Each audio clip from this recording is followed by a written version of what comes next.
So I'm going to talk about the metric properties of flows, particularly in hyperbolic 3-Manifolds. So this will be about the quasigeodesic property or other flows and flows hyperbolic 3-Manifolds. So M will be my closed hyperbolic 3-Manifold. It's important that it's closed. Okay. So I'm going to have a couple of definitions. I'm going to define what this is. And actually, the flows that I'm going to consider are sort of weaker than Anosov. So I'm going to define what that is first.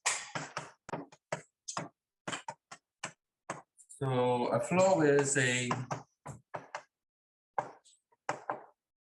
logical flow. So it's sort of like another flow, but it has less regularity. Okay. So if certain conditions are satisfied, so no point orbits, then there are the two foliations, stable and unstable, two-dimensional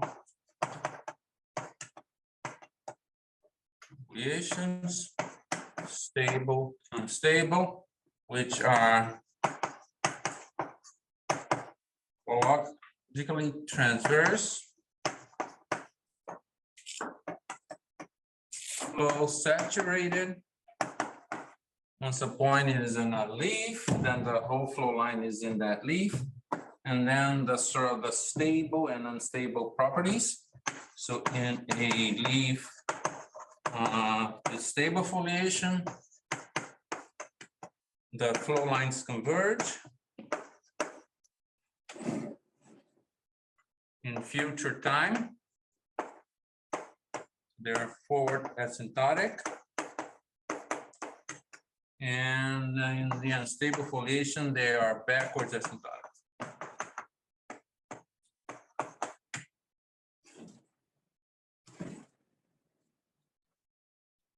All right, so you don't have any condition on how quickly there's no the Lyapunov exponent assumption, I think, for your analysis.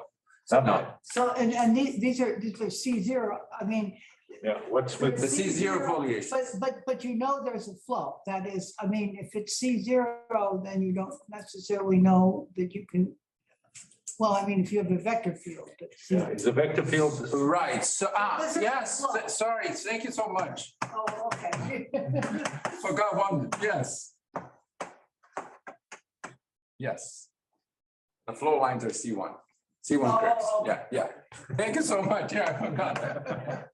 Okay. Yeah, of course. If it's only C0, you don't have unique interpretation. Yeah. No. Okay. So yeah. So the local picture in stable leaf is like this. Is the orbit, and we're thinking so forward. We have the flow lines converging. And similarly for the unstable foliation. So there have been already some questions about regularity. An Anosov flow without the topological, restriction means that you, in addition, have the one-dimensional bundles, which are the stable unstable bundles, and you can integrate that to get strong foliations, which are one-dimensional. In general, we're not going to have that. Okay. All right. So the second definition is quasigeodesic. So a rectifiable curve gamma in M is a quasigeodesic if it measures distance efficiently, but when lifted to the universal cover. So if there are c bigger than 0, so that gamma is lift gamma tilde is lift gamma to the universal cover, and x, y are in my flow line. Then the length of 1 gamma tilde from x to y is greater than 1 k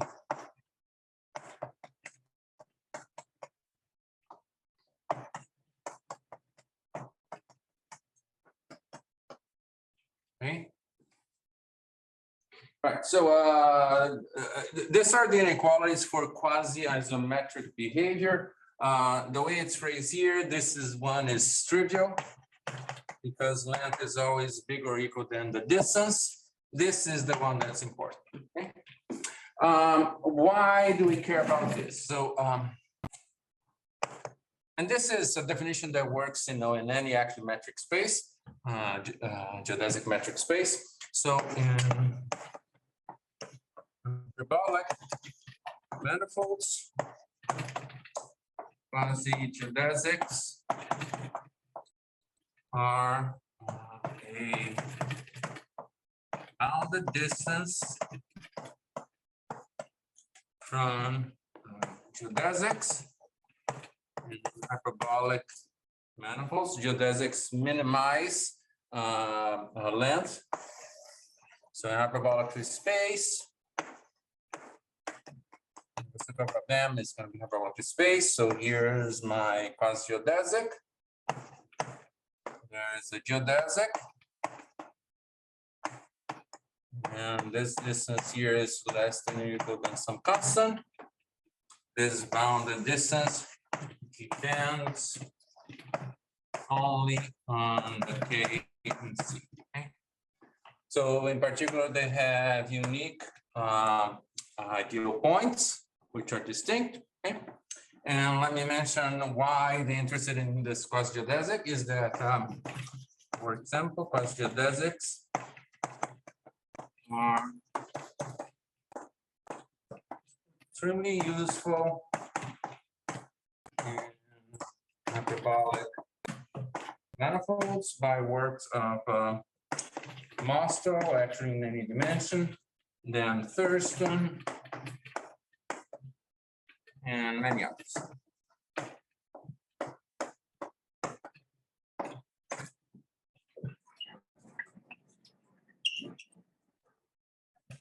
Okay, so the next definition is following a flow in M. Actually, I don't need to mention 3 or hyperbolic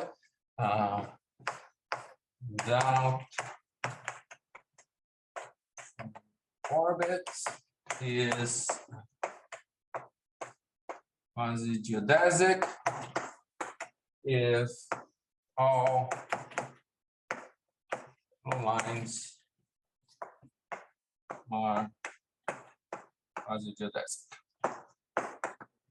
Point orbits. Sorry? What are point orbits? A point orbit is an orbit which is just a point. Oh, I see. Okay. Okay. But sometimes it's called singular and singularities, etc. But singularity is actually in the context here, we're going to have what's called pseudo Anosov flows, and they have singularities, which is a different notion. Okay. Right. So here's a remark. Oh, sorry. So this definition of quasi-geodesic doesn't depend on the parameterization of the curve.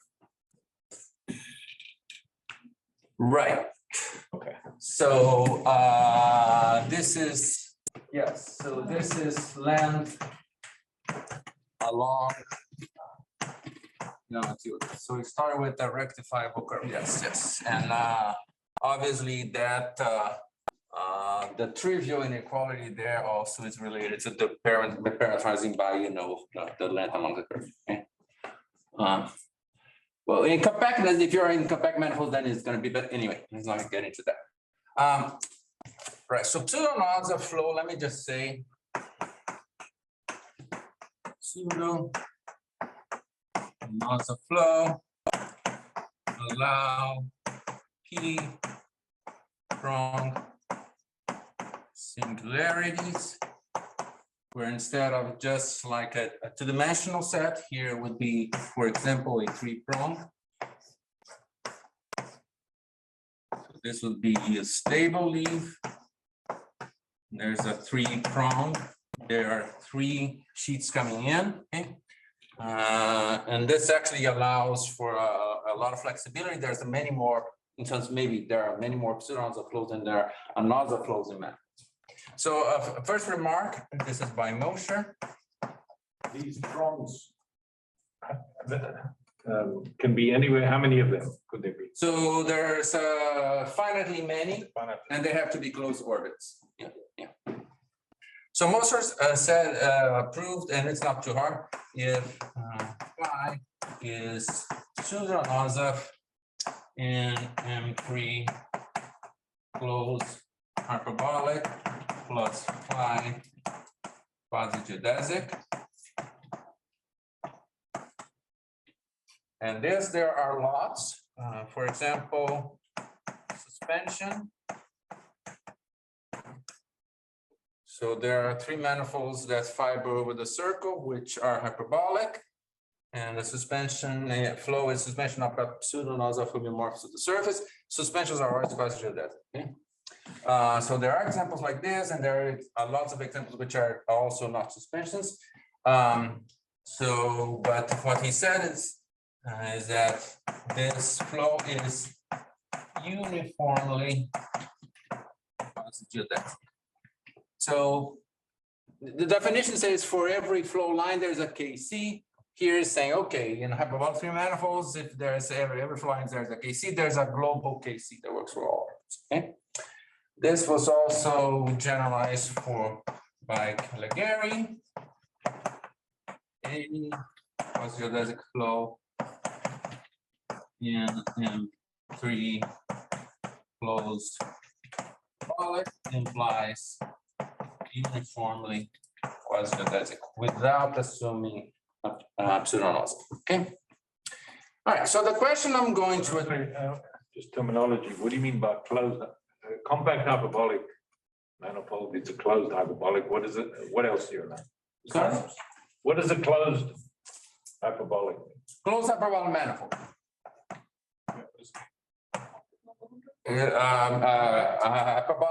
Three manifold which is closed and admits a hyperbolic metric.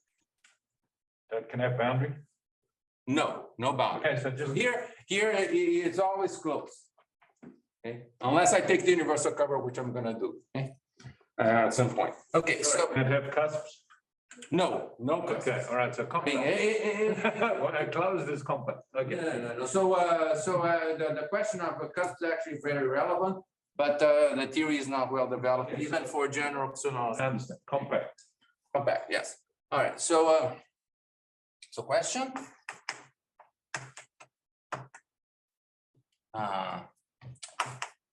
And another flow.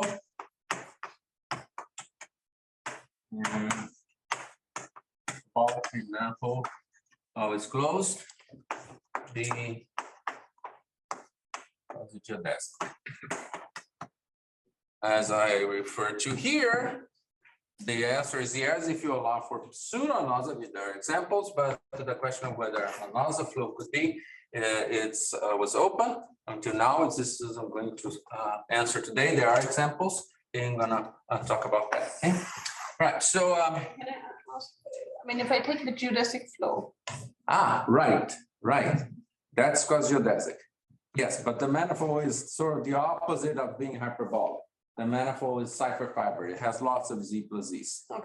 Okay. So yes. So this is yes. And so for instance, if you take suspension of the flow, any suspension is quasigeodesic, so that's also true. Okay. Right. Okay. So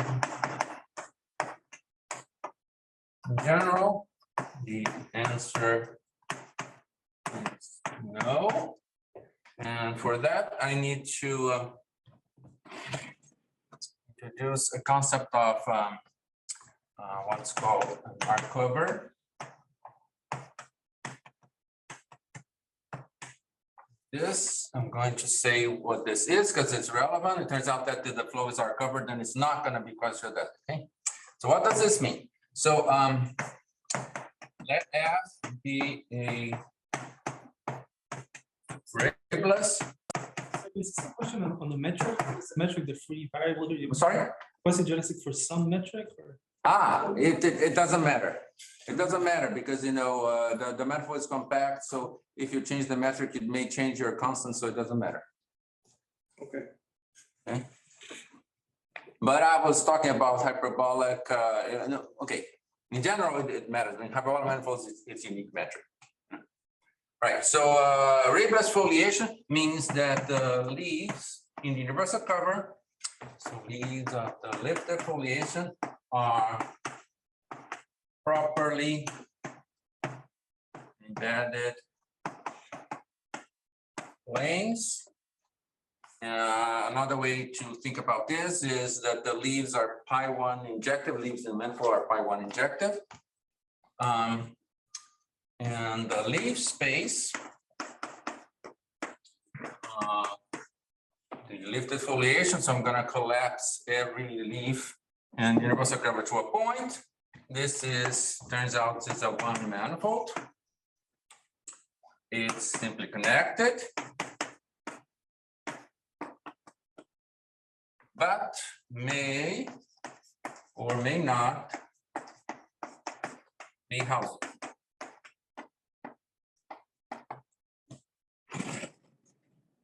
So non-Hauser manifolds come up a lot. Let me give you a picture. So I'm gonna draw sort of the,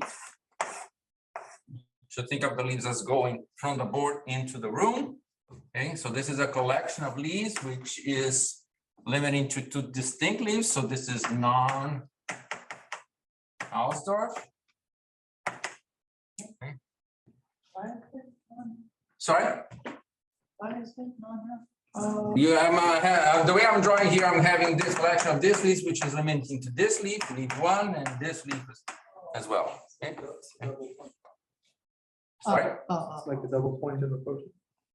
No. These are two distinct points. And the quotient, is a one manifold. You should see this as sort of like this. This collection of points here is limiting to these 2 points. This is what I had in mind. Okay. All right. So right. So if leaf space is Hauser, then it implies that it's homeomorphic to the reals. So our cover means this. Means leaf space is homeo to the reals. Okay. Right. So for example, if you take a geodesic flow and take the weak stable foliation of that, that's our cover. Okay? There are lots of examples of foliation which are our cover. There are lots of examples which are not our cover. Okay? So now I'm ready to state the main theorem.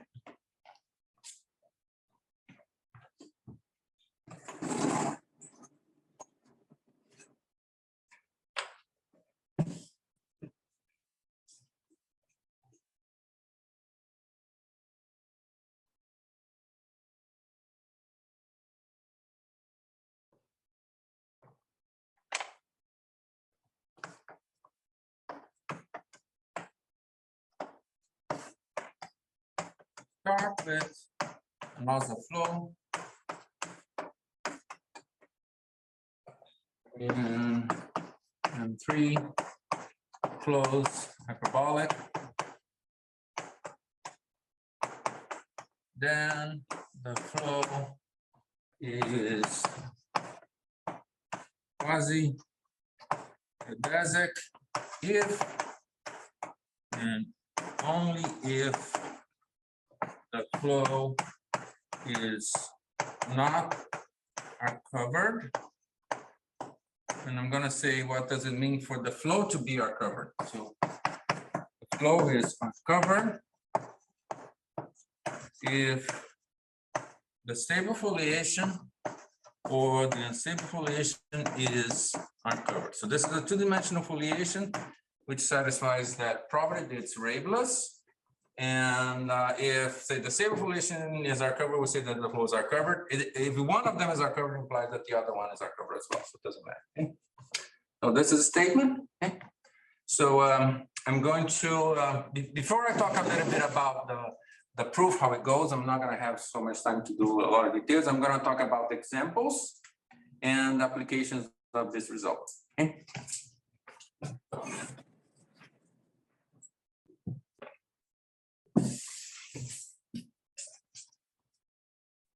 So if the manifold is not hyperbolic, say cyclic fiber, this is the opposite, right? I mean, you have R covered Right, so if the manifold is hyperfiber, then there is another result of Etienne G's and Thierry Barbeau that says that the flow is orbital equivalent to a lift of a geodesic flow. Right.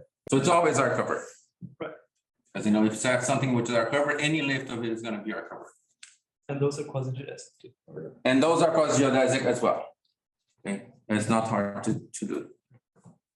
Right. So right. So I guess really, you know, I'm thinking there about the hyperbolic manifolds. That's where, you know, you want to, you know, that property that gives you a lot more for the bus. Okay. All right. So examples. The notion of being an Anosov as you defined it didn't depend on the metric. Right, it was a topological condition or? The notion of being an Anosov. Yeah. Well, depends on the differentiable structure. Because I'm saying that the flow lines are C1. So if you change. Yeah, but it doesn't depend on the metric, right? No. And the notion of quasi-geodesic, as you said, doesn't depend on the metric.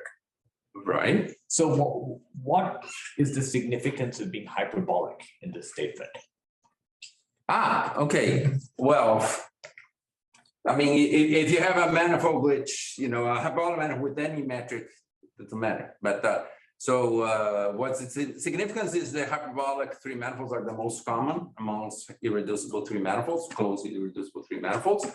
And so you want to understand, you know, properties of objects in hyperbolic 3 manifolds. So this, I mean, people already asked a couple of times about cipher fiber spaces. That is sort of easier to understand, but it's not so easy to understand this question in hyperbolic 3 manifolds. It's a topological question. And you using the fact that we know what the topological types are the most interesting are the hyperbolic. What's confusing is you keep on saying hyperbolic and we're all thinking of, well, I am geodesic flow, I'm getting confused. Okay. You're taking it hyperbolic in the manifold is hyperbolic. Okay, but we're not using that metric in any. Yeah, so obviously. Well, I'm going to use properties of that. Okay, we'll watch. But maybe not going to be so explicit here in this talk. Okay. All right. So examples. So I already said that, you know, like for Anosov flows, there are examples of R covered, which is geodesic flows, and suspensions. Okay. But I didn't say anything about what are the properties in terms of R cover for if the flow is in a hyperbolic manifold. As a matter of fact, you know, to get examples of Anosov flows hyperbolic manifolds is kind of hard. It took a long time for that to happen. So, first, there's this notion of then surgery on Anosov flows. I'm not gonna get into too much detail here. So then surgery is an operation in a 3 manifold that's used to construct other 3 manifolds. For example, any closed orientable 3 manifold can be obtained by iterated and surgery on the 3 sphere. So what is this? So you remove a solid torus and glue back by a homeomorphism of the boundary torus. Okay. So it's to sort of change the curve which it bounds the disk. Okay. So this is a process, and you can do this adapted to an Anosov flow to produce Anosov flow in the surgered manifold. I'm not getting into more detail here, but this can produce lots of examples. And then the first ones were done by Goodman.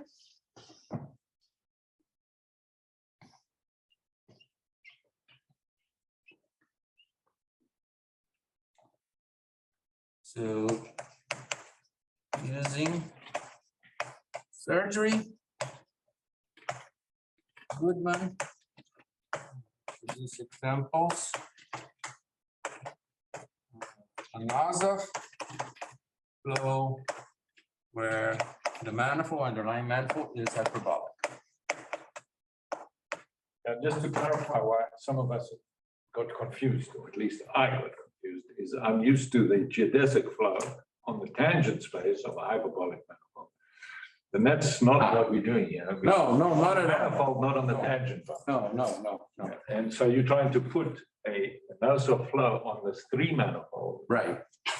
but you're using that as hyperbolic, which is why you keep on throwing it. Yeah, so we'll see how you use it when you prove. Right. Okay. Right. So examples where the flow is covered. So here is M3 hyperbolic and this Anosov. So do then surgery on suspension. So if there are surgery coefficients, I'm not going to get into too much in that. You need to determine a simple closed curve in the boundary torus.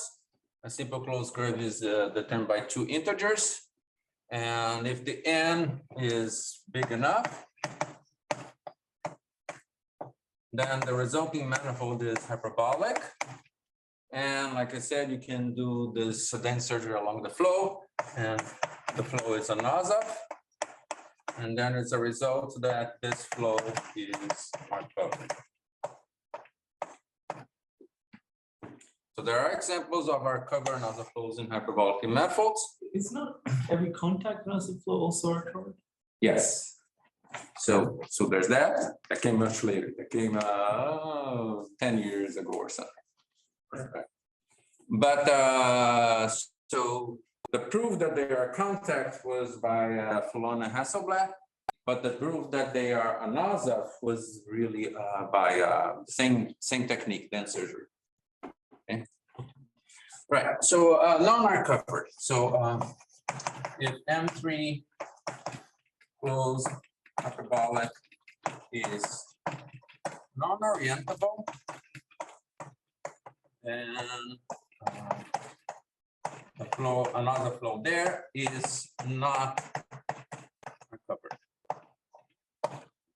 And to get examples in non-orientable, do then surgery in suspension manifold, which is non-orientable.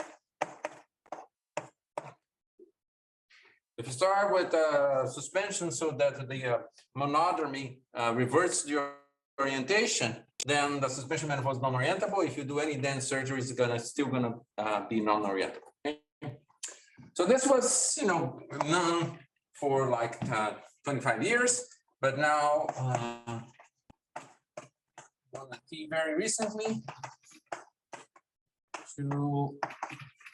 so get huge families of examples where the flow is covered or not recovered. They have a paper with like 30 theorems. Under this condition, you get that the flows are covered, lots of theorems like that, and lots of theorems getting not are covered. And many, from in each family, there's infinitely many which are M hyperbolic. So now you get a lot of examples where the flow, is recovered or not recovered, where you can, apply the main theorem. Okay. So that's the, it's a sort of a non-void theorem. Now let me give you some applications.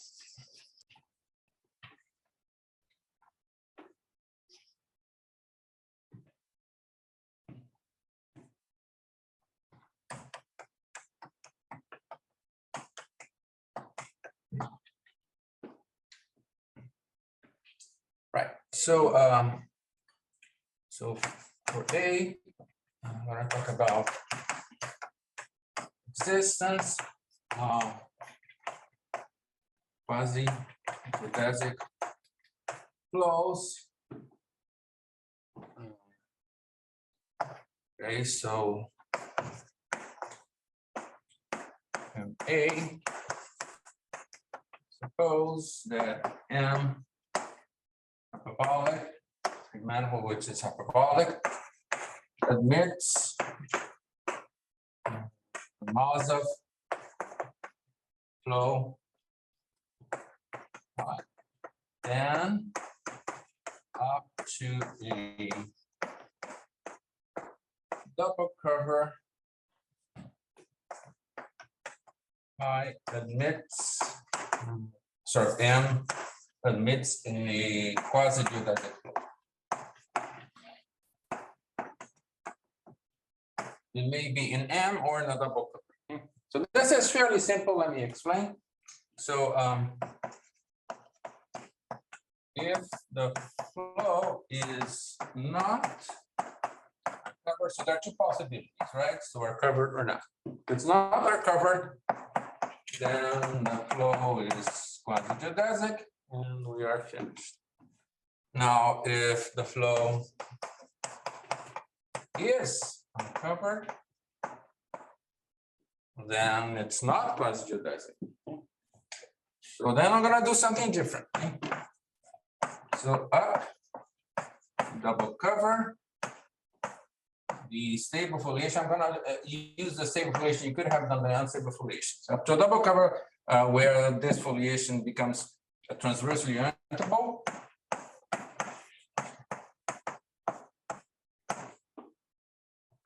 So I'm going to use this foliation here.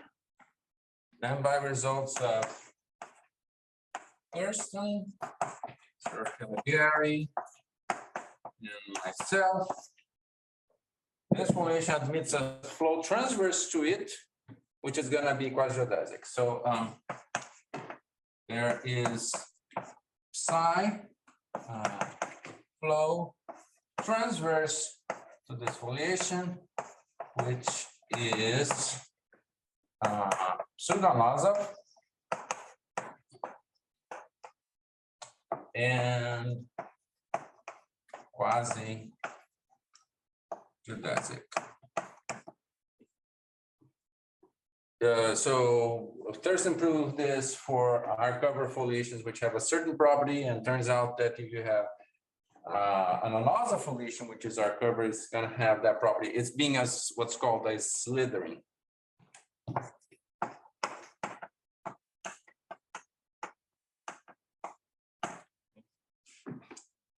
All right, so that's one. But you cannot make this Anosov, so you get a quasi-geodesic pseudo-Anosov flow, but You definitely cannot make it Anosov. So this is sort of like you start with the manifold. The fibers of the slitherings are very much like fibrations. The different leaves in universal cover are bound the distance from each other.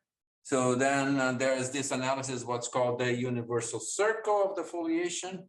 And you can get sort of geodesic laminations, and they fill the manifold, and then you can blow them down so that eventually the intersection of those becomes a flow, and the flow has to have singularity. Okay, right.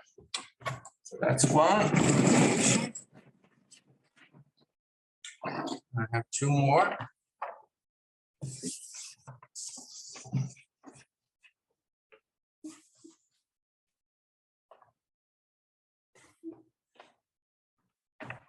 So B is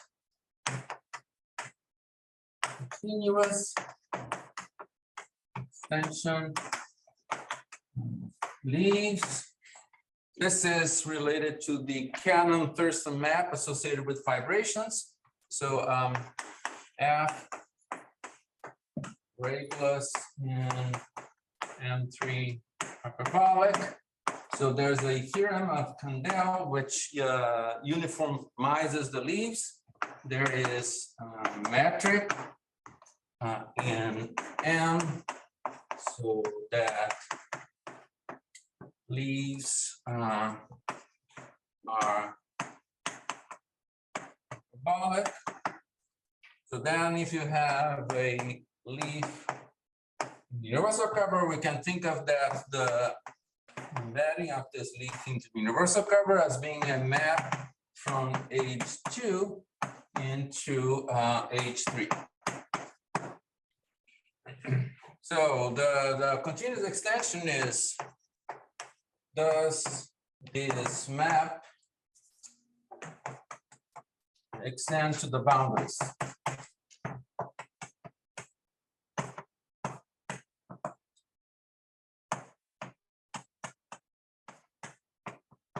So hyperbolic 2 space compactifies with a circle, and hyperbolic 3 space compactifies with a sphere. Okay.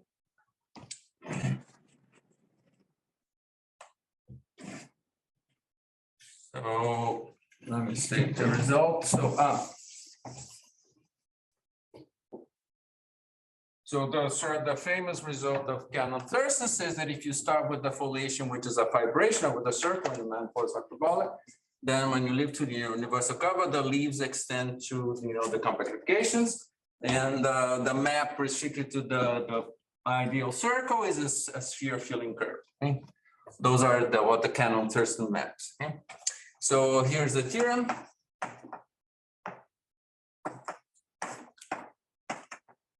I being Anosov flow and 3 flows hyperbolic, and stable and unstable foliations have a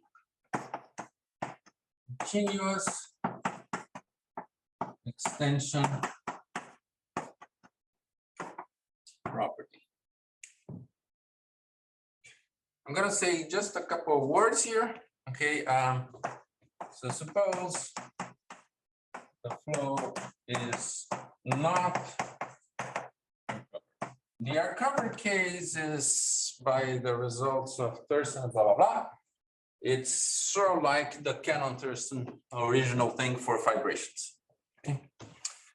But if it's not uncovered, so then we have, we're going to look at this leaf L, leaf in the universal cover, and it has a circle at infinity here, and the flow lines, turns out that the flow lines are always quasigeodesics, and obviously in forward time they are asymptotic, so they have to converge to the same ideal point.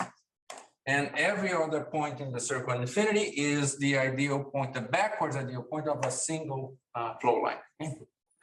So here is now my universal cover. If you get a unique flow line, then gamma is quasigeodesic, therefore it has ideal points, and then you say, okay, the image of this point here is going to be the forward ideal point of this flow line, and this point is going to be the backwards ideal point of this flow line. Okay? And now you're using that as uniformly quasigeodesic. When you vary these flow lines here, the ideal points vary continuously. So we have a continuous map, and when you go to infinity here, these points, because the quasigeodesics have to escape, they have to shrink to a single point. Okay?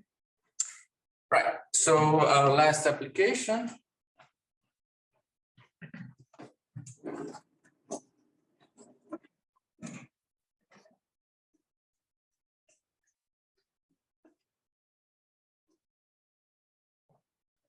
Let's see. Thurston maps. So in general, Cannon-Thurston map is a map from the circle into the from the circle into the sphere, which is going to be sphere filling and group invariant.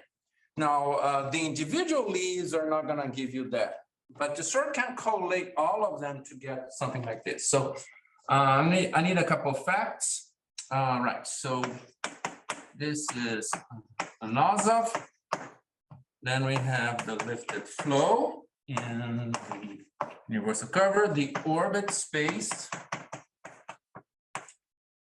which I'm going to denote by O, is the quotient space by the flow lines. and here is a result, which is not too hard, is that this orbit space is always homeomorphic to R2.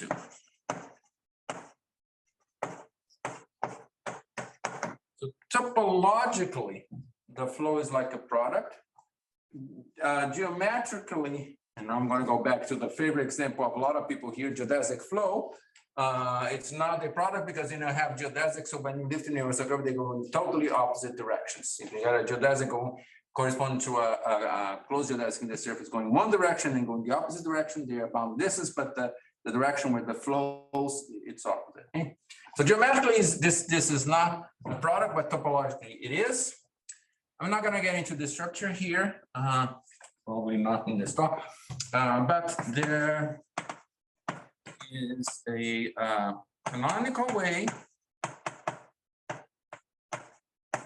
to sort of using only the stable and unstable foliations in universal cover to compactify this with a circle at infinity. So that the union, there's a topology in the union. This is a closed disk. And I'm gonna say the result that there's a map from the boundary of the orbit space into the sphere infinity, and that's the map which is gonna be the group invariant Peano curve.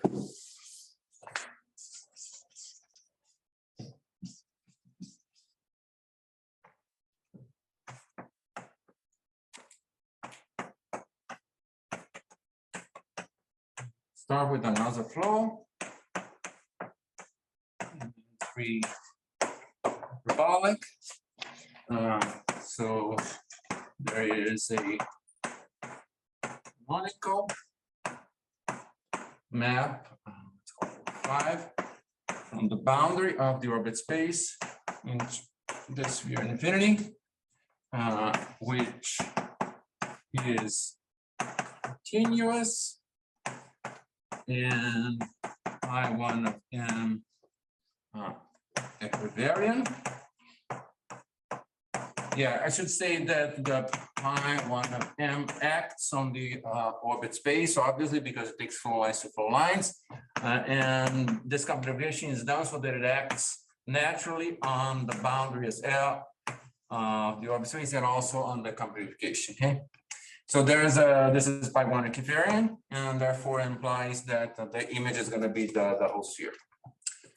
Right. I'm not going to explain at all how to do this. It's canonical because any section J from the orbit space into the here, so sort of pick a continuous, gets continuous. The continuous map that picks for every orbit a point, okay, extends uniquely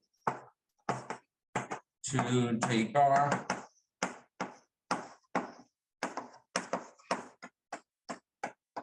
and the map at infinity is the map that I'm thinking. It does not depend on the section that I use. Okay. All right. So in the last 15 minutes, I'm going to talk a little bit about how to prove the main theorem.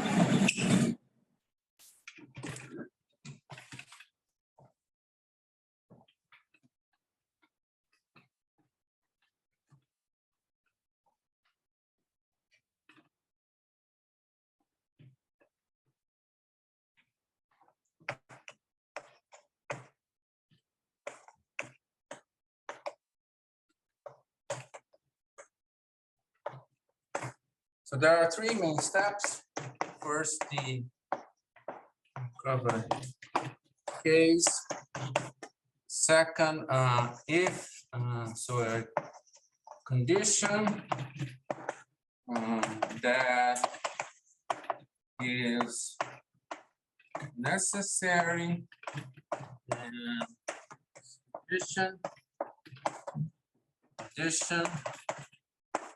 for the flow to be quasigeodesic, and third, I'm gonna call this condition P. So in third condition, P is equivalent to the flow being not recovered. So in the recovery case, I will explain why it's not quasigeodesic. Then there's this condition which involves the periodic orbits, and then why that implies a covered or not recovered property. Okay.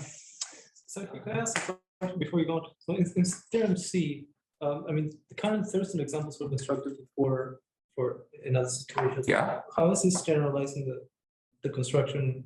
Well, Canon Thurston is for fibrations, and you have a transverse pseudo-Anosov flow. So like I said, way before, there are examples of pseudo-Anosov flow. They exist for a long time because any suspension is quasigeodesic. Okay? So the question is, for Anosov flows, whether that was possible. Also, I mean, so pseudo-Anosov flows are not, the stable and unstable are not foliations, they are singular foliations. So this is a question about, non-singular foliations. So, I mean, the example that I have in mind is just standard suspension. You look at the torus vibration and how that, if you have Torus vibration? Yeah, if you have a sort of a, You mean vibration by the fibers? yeah. Yeah. Okay, right. So this is a foliation that has compact leaves. Right. So yes, right. So then you can understand, and they also have the continuous extension property that was proved by falls from the result of Canon Thurston. So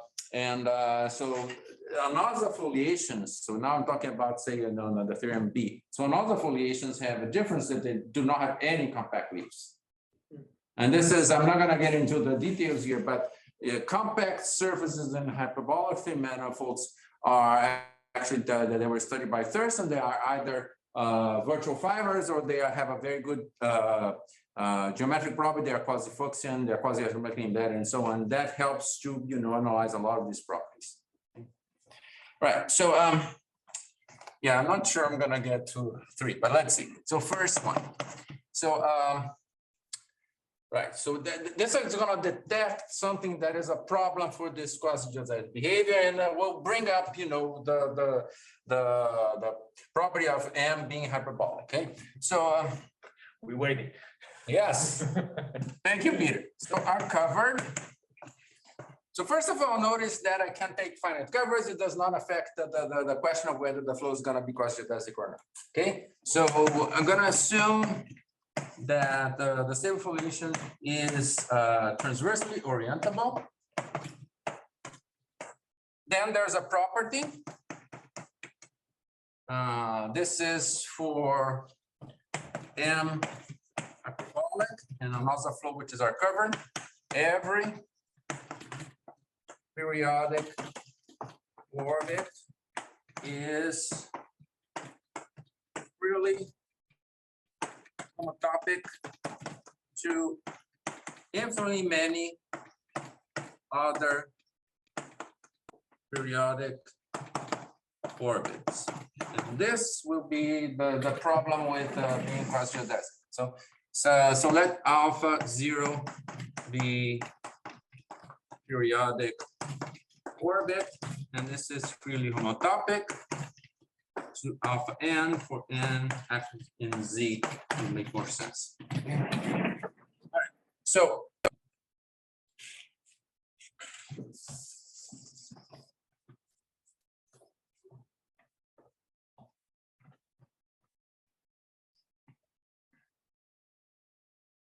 I'm going to assume that the flow is quasi-geodesic, and I'm going to get to a contradiction.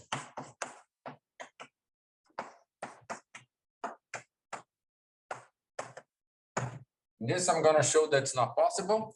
So lift alpha n coherently to the universal cover, or lift one of them and then lift the free homotopy of the other ones to that coherently.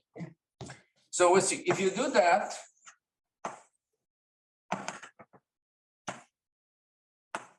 here's lift of one of them, but since they are freely homotopic and I'm lifting coherently, they all are going to have the same ideal points.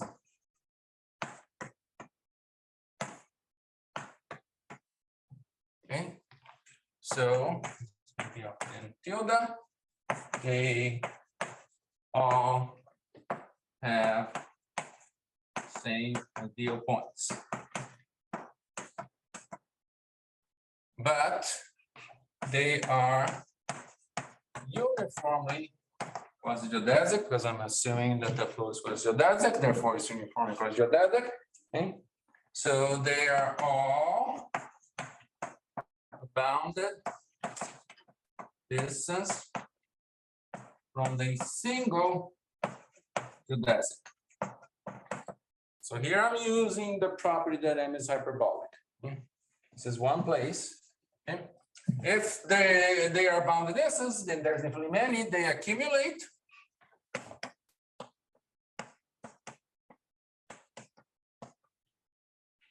There's going to be an orbit alpha n tilde and then an alpha m, which are very close. And therefore, if I get the stable of one and the unstable of the other one, they're going to intersect. So if you take G associated, so sort of a stabilizing alpha n tilde, so G alpha n tilde is alpha n tilde. So G fixes this point, G fixes this point. The intersections between stable and unstable are single orbits. So G fixes this point as well. So this produces two periodic orbits in a stable leaf. So this projects to periodic orbit, this projects to a periodic orbit, but they're in the same stable leaf. The stable leaf, things are forward asymptotic, which is not possible. Okay. So the problem is if you have too many freely homotopic orbits, they bunch together if you're assuming quasigeodesic, and then you get a contradiction here. Okay. So that takes care of one.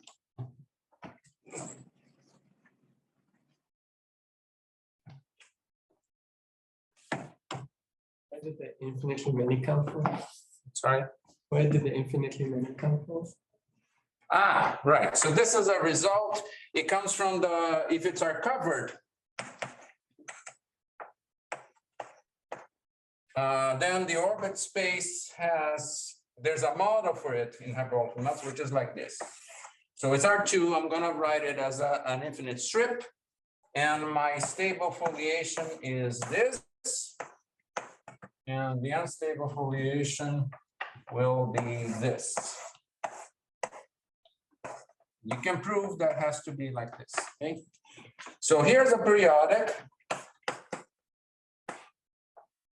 And then you know, you have G, which fixes this leaf, therefore fixes this point, therefore fixes this as well. So G is fixed by this. I mean, this leaf is fixed by this.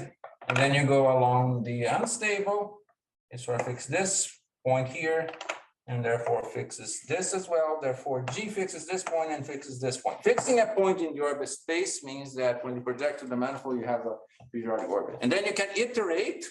So if a G fixes a point here, it's going to see many points. So there's freely homotopic orbits, and they project to distinct orbits in the manifold, because or else you would have a torus as Z plus Z. So again, the fact that the manifold is hyperbolic is used. In geodesic flow, you have the same thing that has this structure here, but then it projects to the same orbit in the manifold.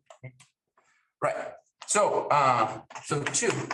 So the problem was too many really homotopic orbits. So, I mean, if the flow is quasigeodesic, it's going to be KC quasigeodesic, and therefore there's a bound here R from the geodesic. So, as soon as there's, you know, like a trillion freely homotopic orbits, you fail that. So it cannot be quasigeodesic. Okay? So here's a condition P.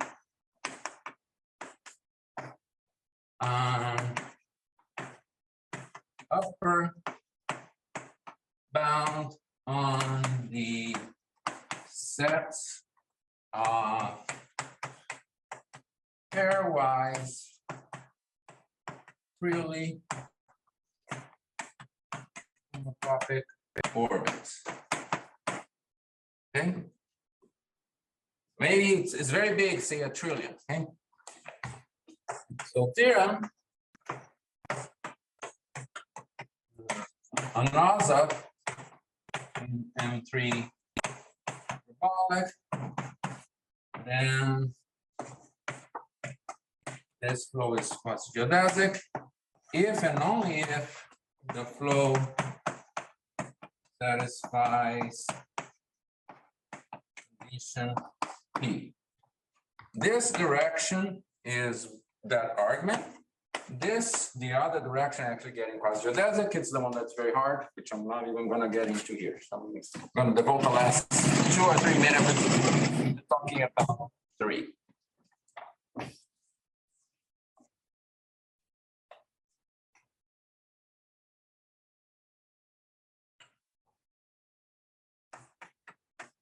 So 3 will be actually, so if the flow phi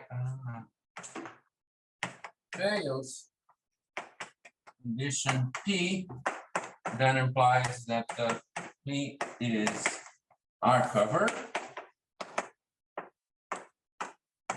Suppose we have this. So P not recovered, then the counterpart of this implies condition P, and then by 2 implies that the flow is quasigeodesic. Okay. So now we have condition P, which is about freely homomorphic orbits, and are covered, which is a condition about sort of topological structure of the stable foliation US covered. So relating these two does not directly involve the quasigeodesic question anymore. So this is what this part is. I'm just going to say a few words here and then I run out of time.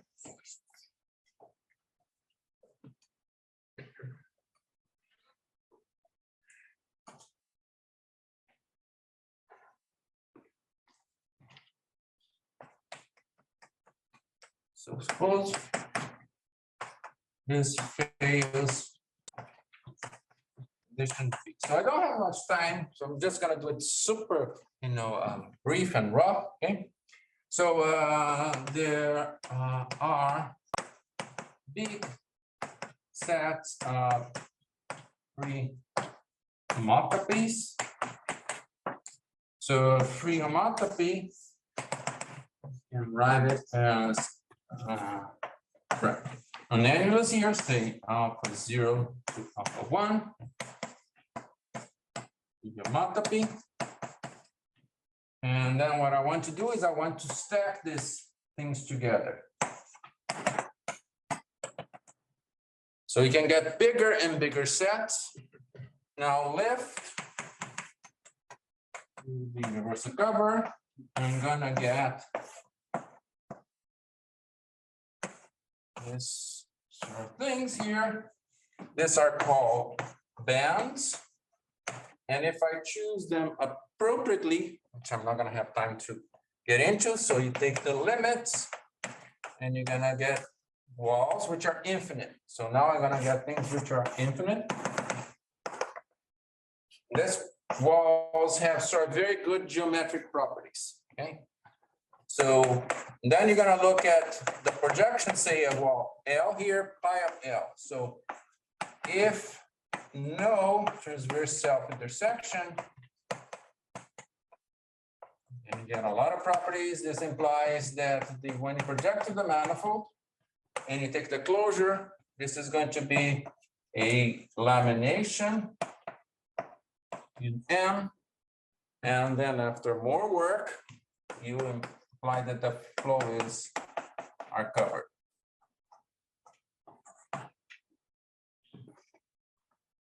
So this lamination M is going to have complementary regions which are solid tori, And you can use that, how the solitary then interact with the flow being not uncovered, okay? Obviously, I'm not giving any details here. So that's the case where you don't have self-intersections. So if there are transverse self-intersections, so there's one of these walls here, and then there's another wall here, gamma of L, where gamma is in the metal group. Then you look at sort of the collection of this. So maybe there's another one which self-intersects here. They intersect, same set stable leaves. And this is an R worth of leaves. And you work towards showing that eventually, if you keep doing this, intersects all leaves, but the set is an interval of leaves, and therefore implies that the flows are covered. Or go back or reduce, I guess I should say, reduce to first case. So either it fills everything, or then you look in the boundary. And the boundary is going to be sets of the same type which do not have transverse self-intersection, and then you can go back to this first case. Sorry, I'm not giving too much detail, but I better stop here since I know where we're right. Thank you so much.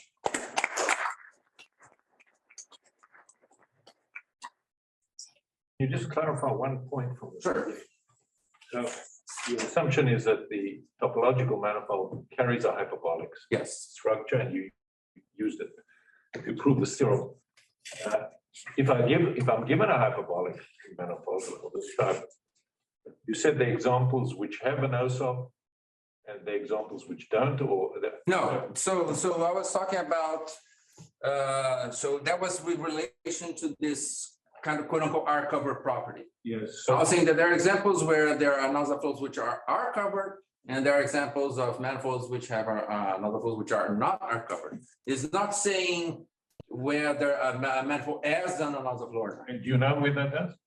No, I mean, it's an open question, and it's not. Okay, not so if it has, then this quasi-geodesic property, you understand. right, yeah. Perfect, okay. Yeah, so the existence question, I think actually it's pretty much open. There are some examples. These guys who make the examples, you said they made many examples in the paper. Right, so they basically they started with the suspensions, and there's lots of conditions on the it's always doing dense surgery, more than one, and there's always conditions on you get the R cover or not. But if I give you a compact hyperbolic 3-manifold and ask you if it's got it, you don't. No, not that was not the question I was addressing. Okay. Yeah, so clearly your techniques are actually topological, but I mean, I'm still a little bit confused. So there aren't any smooth examples, is that the point? Of another flow satisfying this? Yeah. Right, so. I mean. Thank you for asking that. So it turns out that there's a recent result of Shannon saying that if you have a topological Anosov flow which is transitive, then it's orbitally equivalent to a smooth Anosov flow. I see. So it can be. Yes, and if you have any Anosov flow in a hyperbolic 3-manifold, it is transitive by the Mosher result. I see. And this definitely uses transitivity. It's not known if it's not transitive. But I mean, the constructions of the examples and so forth, those are topological. They're topological, but by the Shannon result, yes, they are topological, yes, because you basically what you do in dense surgery, you blow up an orbit into a torus, and then you collapse, using the new meridian, and those are topological constructions. Yeah, but Shannon proved that you can make it smooth. Right. Does the Shannon result have a parametric version? I'm sorry? Does it work in one parameter family? Do you know? Well, one parameter family on Anosov flows? Yeah. Right, so, I mean, it depends on regularity again. If it's a C1 family, so any flow, a C1 perturbation of another flow they are strictly stable, so it's orbitally equivalent to the original one. So you don't get anything by talking about families. Okay. Oh, that's comforting, so. Yeah, yeah. Okay, that's one way of seeing it. No, you seem to have lots of examples, right? And- Well, you have infinitely many, but there's countably many. I mean, there's countably many examples. Well, count. Yeah. Quite a few. So one open question. No, that's right, that makes sense. though, Right, because but- if you actually got a deformation family, you would actually expect uncountable. Right. So that makes- But related to that, one big open question in this field of another flows is whether there is a manifold which admits infinitely many another flows which are not orbitally equivalent. That's not known. Okay. You can get a lot, but it's not known whether you can get infinitely many. Are there any other questions? Any questions?